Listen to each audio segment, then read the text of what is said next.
Hey y'all, just wanted to show you what kind of things I pack for a paint party. Now here's the wood blank that I'm packing for this one.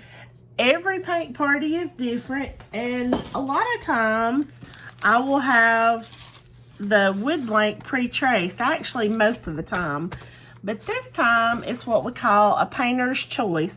So they have a choice between any of these 4 different tracer templates that I've made.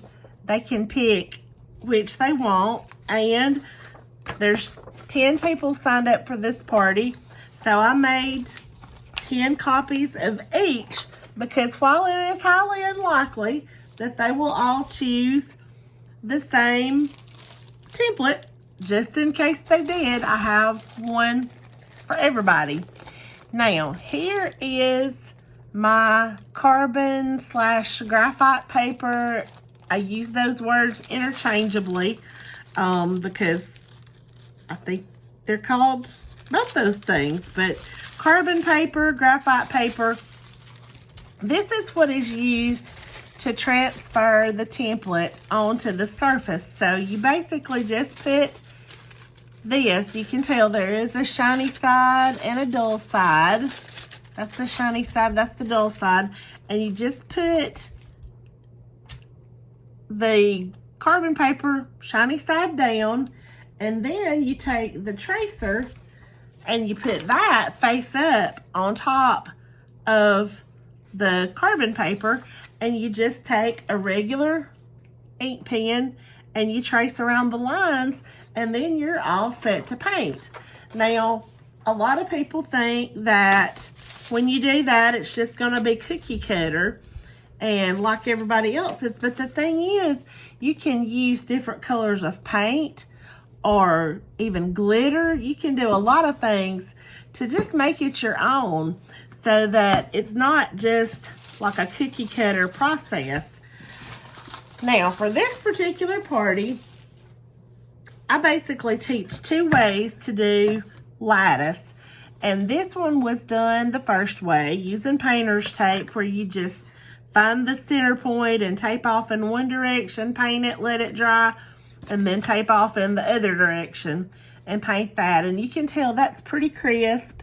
But for what we're doing tonight, we're probably not gonna tape off. We're gonna do this method, and it's a little more whimsical. And on this one, I really should have done a little more measuring and using a straight edge, because you can tell it's a little off center. My squares are not just right. What you should actually do to do this is take a straight edge and draw a line through the center and another line this way, and then measure off appropriately. And then we're just gonna use this Wet n Wild eyeshadow brush just to paint these wide stripes.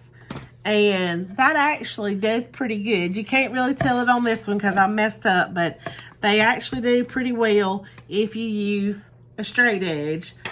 So another thing we're packing is just a plain foam plate.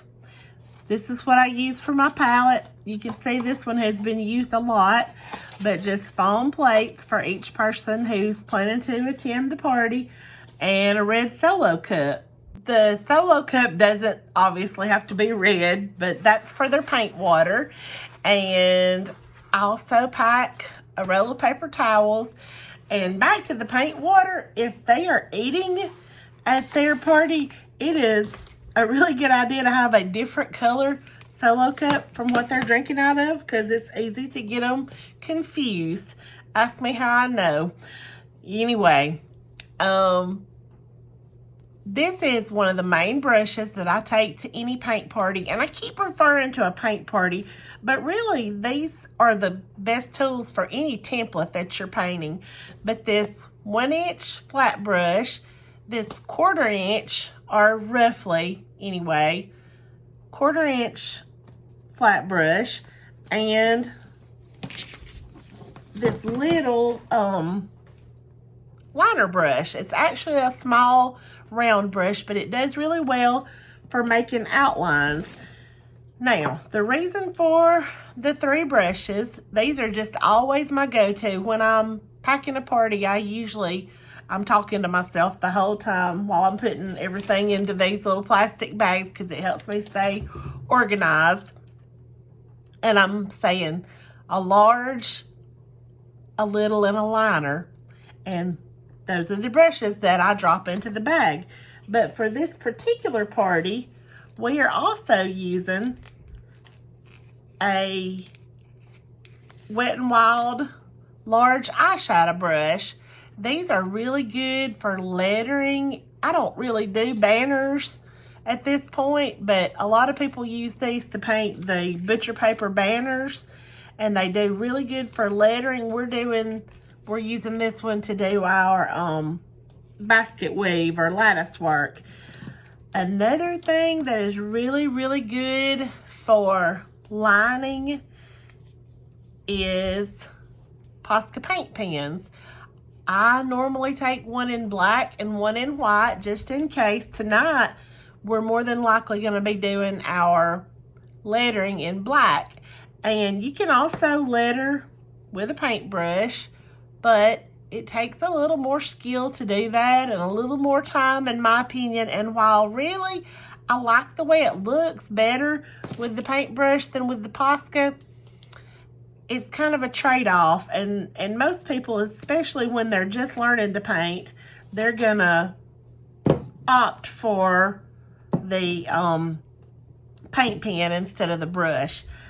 Okay, so when you're doing lattice, I have started the tracer off with just a base coat of white, and then you just need a really light color for the stripes that go in the opposite directions, because once you put your tracer on, you don't want your background to overpower. So these are some colors that I'm painting for tonight. I just want to give everybody some good options, but these 2 right here are my absolute favorites for doing basket weave because they're neutral and you can use them for pretty much whatever. This color is called Burlap. It is, to me, just a perfect color for painting the basket weave. And this other one, Morning Mist, it's like a gray with just a hint of mauve in it, and it just makes a really pretty background.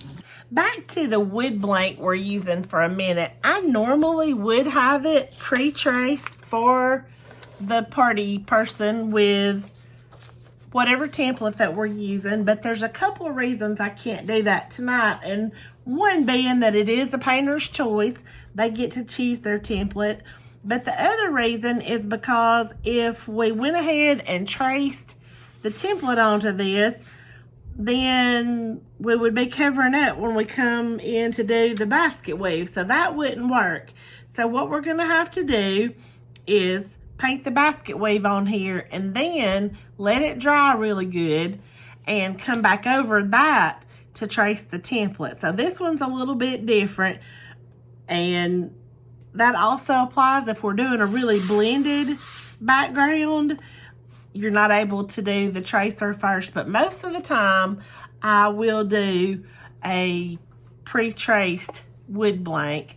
And one more thing I always pack, in addition to these brushes and Posca paint pens and eyeshadow brush or whatever, I always try to include some baby wipes in my paint kit, because it is really a good way to remove any little paint baubles or happy little accidents, whatever you want to call them. But I always pack baby wipes because you can just wipe excess paint off your hands or off your wood blank or whatever. It just works really well. So hope you've enjoyed how I pack for a paint party.